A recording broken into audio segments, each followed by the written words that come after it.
Kusini Mlamku.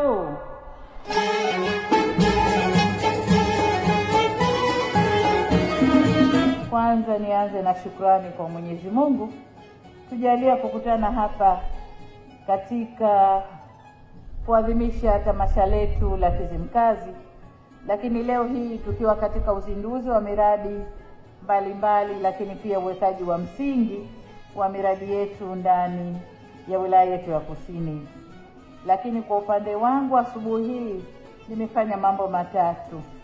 Nimekwenda hospitali yetu pale, nimepanda mti na kukabidhi gari la ambulance ambalo litasaidia kituoni pale. Lakini vile vile nimekwenda kuoneshwa kitengo kinachofanya dialysis.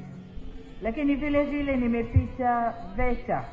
Tunajenga shule ya sekondari ya VETA tukishirikiana Wizara ya Elimu, Sayansi na Teknolojia, Wizara ya Elimu na Mafunzo ya Amali, Samia Foundation pamoja na QBS ambaye ni contractor au mkandarasi wetu.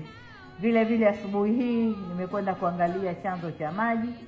Nilikwenda miaka miwili iliyopita kwenda kuangalia chanzo cha maji. Lakini leo nimeona maboresho yaliyofanywa pale. Chanzo kimejengewa vizuri, kumehifadhiwa vizuri, maendeleo ni makubwa sana. Na vile vile tumekuja sasa kufanya uzinduzi wa tangi la maji. Sifa zake zimesemwa hapa. Kwa hiyo leo kwa upande wangu nashukuru sana. Mimi na Rais wa Zanzibar tunashukuru sana wizara zetu mbili za maji. Tunakushukuru Mheshimiwa Wesu, tunamshukuru Mheshimiwa Nadir na Mheshimiwa Saif Kombo kwa jitihada mlizoweka na kukamilisha mradi huu. Sasa ninayo heshima kutamka kwamba mradi huu wa maji Kizimkazi sasa umezinduliwa rasmi.